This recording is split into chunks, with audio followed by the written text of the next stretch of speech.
Good morning everyone. So let's start with today's newspaper. तो आज है 23rd and Modi's US visit yields many vital agreements.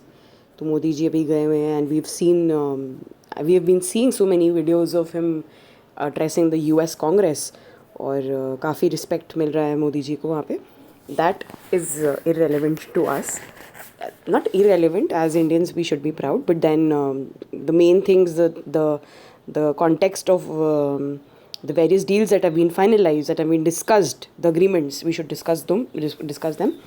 So they announced a number of agreements on defense cooperation, critical and emerging technologies, health, environment, visas and space. Visa वाला जो issue है, it's very important. Whenever there is a question on US-India का relationship, we should mention about defense cooperation, because we just read some days ago newspaper में आया भी था कि कुछ drones, if I'm not wrong, MQ something 9 आएगा आगे paper में, 2 drones वो लिएगा, हमने लिए.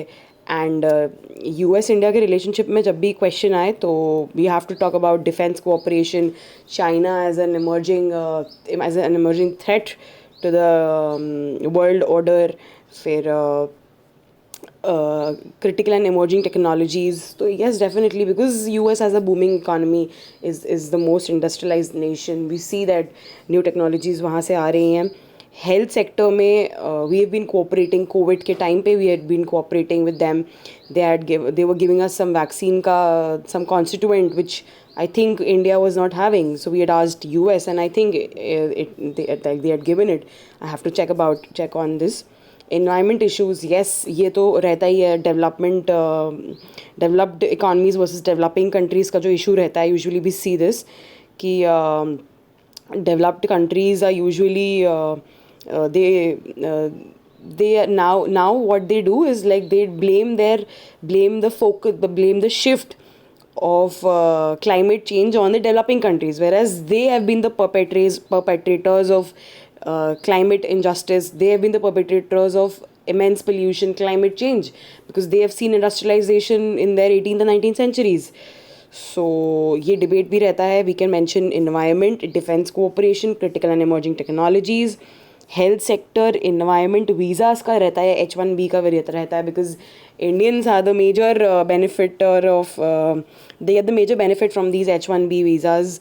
And space sector, तो space sector तो मैं तो I can't recall as of now. We'll read more on it, including a deal which could pave the way for an unprecedented transfer of jet engine technology as Prime Minister Modi met.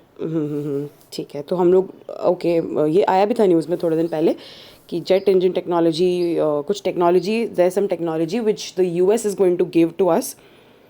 And the reason I think that they're going to give it to us is there will be technology transfer, ऐसा कुछ आया था news में. So the two leaders who hailed the strengthening of the strategic partnership with the visit met at the White House and made the point that both countries share democratic values while addressing a gathering of officials and thousands of members of the Indian American diaspora. Cultural relationship की बात आएगी after these issues. Defence touch कर लिया, health touch कर लिया, critical and emerging technologies touch कर लिया. Then we talk about the diaspora.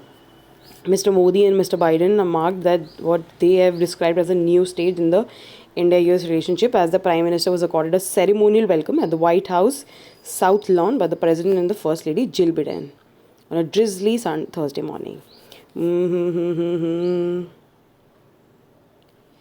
Mr. Modi answered 2 questions. 2 questions का जवाब दिया उन्होंने.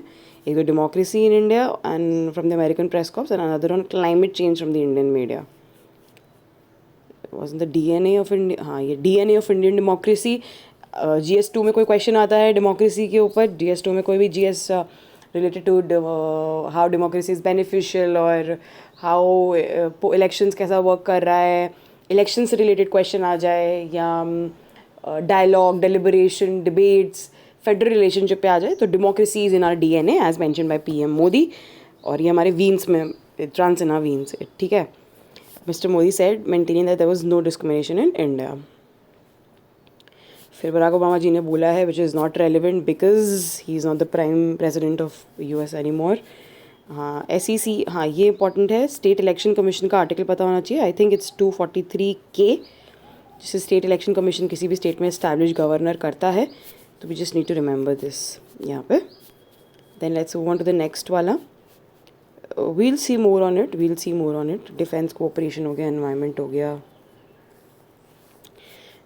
फिर आप plans to walk out of opposition meet if Congress does not back its fight against centre's ordinance.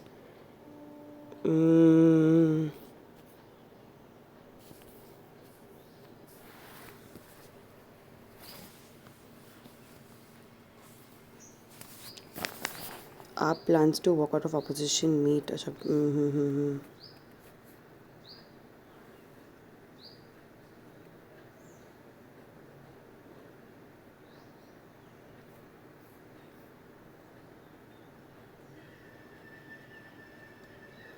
Okay, there is some ordinance जो centre अभी लेकर आया है मई 19 को, कि government of national capital territory of Delhi act and शायद इसके. Okay.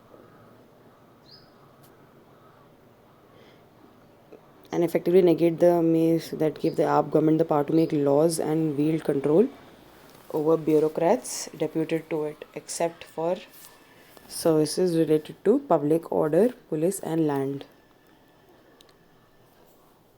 So I think it is more or less related to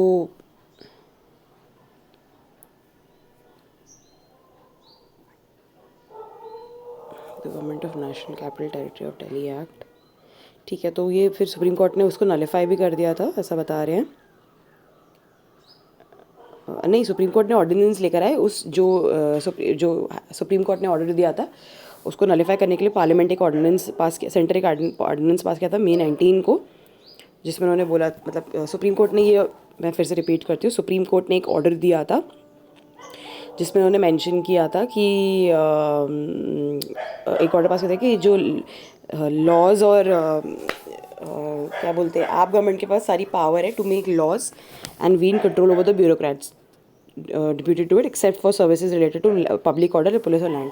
तो पब्लिक ऑर्डर, पुलिस और लैंड को छोड़ के जितने भी सर्विसेज स्टेट में रिक्वायर्ड दिल्ली के पास, गवर्नमेंट दिल्ली में as such, because it's the national capital territory, और तो वो सारा पावर जो है दिल्ली गवर्नमेंट के पास चला जाएगा, except public order, police and land. जो अदर सर्विसेज हैं except this public order, police और लैंड. और दूसरी सर्विसेज क्या क्या हो सकती हैं, बहुत सारी हो सकती हैं. प्रॉपर एडमिनिस्ट्रेशन, हेल्थ हो गया, all those things that are, education हो गया. एजुकेशन तो चलो कॉन्करेंट लिस्ट में है, but there are many things that are under the state government का control, be it infrastructure, roads वगैरह हो गया, है ना. तो